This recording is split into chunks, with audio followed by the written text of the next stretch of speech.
Welcome back to the channel. In this video, I'm going to talk about 10 things or tips I wish I knew before starting Dragonkin the Banished, which is a new ARPG that just came out in early access on March 6, 2025, and has a mixed 62% rating from 348 reviews on Steam. I personally have put 37 hours into the game so far and gone through the endgame content, so I have a good idea of what a new player will expect when playing the game. So getting into the list, tip 1, first thing I wish I knew, number 1, however you want to phrase it, is that you will have to learn the Ancestral grid system in this game. This is the synergy board that the game is built around, where you add in your skills, your worm skills, which is this little dragon that follows you around, and the modifiers for these skills. Now, the way that you obtain these pieces is purely RNG. There isn't a way to target farm any of them, and they come in different shapes and sizes. You might have a 2-piece one that goes up and down, a 3-piece one that creates an arc,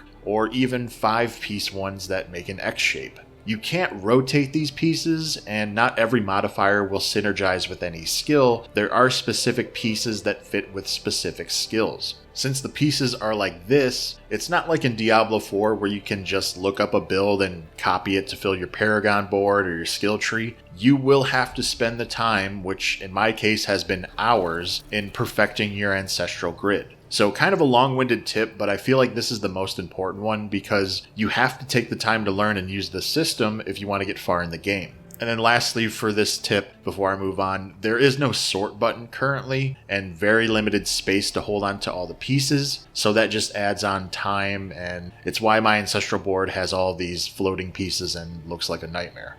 Okay, tip 2, the rarity of items are locked to your character level. This is something I didn't find out or notice until I was level 22 or something, and I thought I was just really unlucky. But after confirming it with other people on the Dragonkin Discord, this is intended by the developers. So here's the breakdown. From level 1 to 9, you will only see common items. At level 10, now you can find uncommon items. At level 20, you can find rare items. At level 30, you can find legendary items. And then at level 45, you can find mythic items. And I can tell you from experience, as soon as you hit 20, you'll start seeing those green rare items. And then at 30, now you're going to start seeing those orange legendary items. So I'm personally not a fan of this because it kind of kills any suspense in, am I going to find a super rare item? Because I haven't hit the level yet, so I know I'm not going to get it. Also, amulets are only mythic items from my understanding, so this slot on your character is just going to be empty until you hit level 45. Tip number 3, since our gear is locked to our character level, how long does it take to level? From my experience, it took me 10 to 12 hours before I could get to the end game, which was right about when I hit level 20. I don't remember when I hit level 10, but about 12 hours to hit level 20. Took me 20 hours to hit level 30, and then it took me around 35 hours to hit level 40. I'm currently level 42 at 37 hours, so I hope that within the next couple of hours of grinding, I'll be able to hit 45 and then get those mythics. So there's a good idea on how long it will take you before hitting those rare, legendary, or mythic items. Tip number 4 is beware of putting your city points into broken, bugged, or useless skills. So in Dragonkin, you can upgrade your city, which I think is pretty cool. A lot of the skills will come in future updates, but there are also skills that you can unlock right now, but are actually useless. So these are my priority recommendations for upgrading your city. Training Grounds, all 3 of these to level up quicker. Pythia, which will unlock parts of your Ancestral grid. You can see here the before and after pieces that unlock after upgrading this. Lift, which increases your character speed. Fortification and Abbey to get attribute points. City Gates to boost your maximum HP. And Heroic Monument, which gives damage reduction. Don't make the same mistakes I did by upgrading your jeweler, because the cost for these rings are stupid expensive. I need 200 materials to craft a rare ring, and after nearly 40 hours, I have 9 of that material. Same with the Dark Merchant, getting more money for your loot sounds good, but there's nothing to spend the money on except crafting rings. And his second upgrade, where he sells rare items, is just a straight up lie. He doesn't sell anything. So there are 4 points right there that I wasted and can't be refunded, which just sucks. I mean, to be honest, it's just a terrible feeling.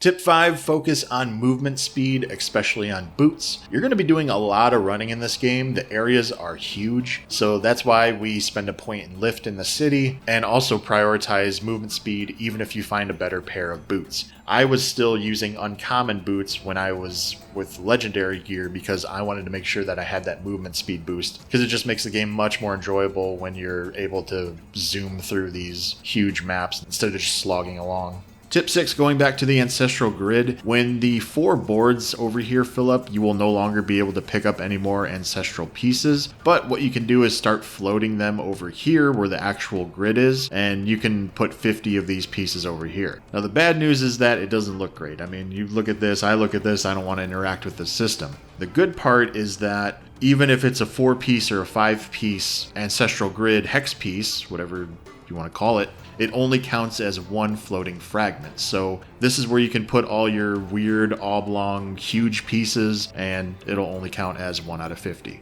Tip 7 is a goofy one, and I feel kind of dumb for mentioning it, but it's something I didn't notice initially, so maybe this will help someone else as well. When you hit a certain threshold from upgrading your skills, there will be 2 or 3 from a list here that you need to actually choose which one you want. When I first played the game, I just hovered over them and assumed I was getting all 3 of these buffs. Turns out I wasn't getting any of them because I didn't click on one, so just make sure that you do that when upgrading your character.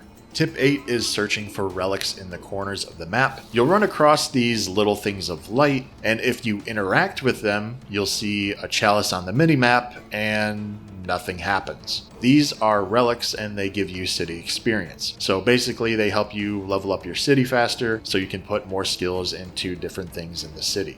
Tip 9, when you unlock different waypoints in the game, you can teleport to them by accessing the world map. So you can't do it just in the minimap, you have to open the large world map, zoom in, and then select a different waypoint that you want to travel to. This definitely helps, especially early in the game when your character is very slow. Lastly, tip 10 is making sure you return to town before entering a dungeon. Dungeons have a purple portal that leads to them, and when you start a dungeon, you have this progress bar on the left. It starts at 0%, and when it fills to 100%, it creates a new portal that takes you to this boss arena room. If you played Diablo 3 or 4, it's a rift or a pit. The thing is though, when you enter a dungeon, if you try to leave, the dungeon will reset and you'll start from 0 again. So teleporting to town before entering the dungeon allows you to empty your inventory instead of having to leave items in the dungeon, and also resets your death penalty. There's a death penalty in this game, which basically means if you die 6 times without returning to town, the game forces you to return to town. So even if I only have 1 death on my character before entering a dungeon, I just take the extra 20 seconds to return to town and then warp back in so I have that extra life. But that's going to be it for this video. Hopefully it was helpful. I plan on making a review video for this game when I progress a little further, so stay tuned for that. Thanks for watching, and I'll see you in the next one.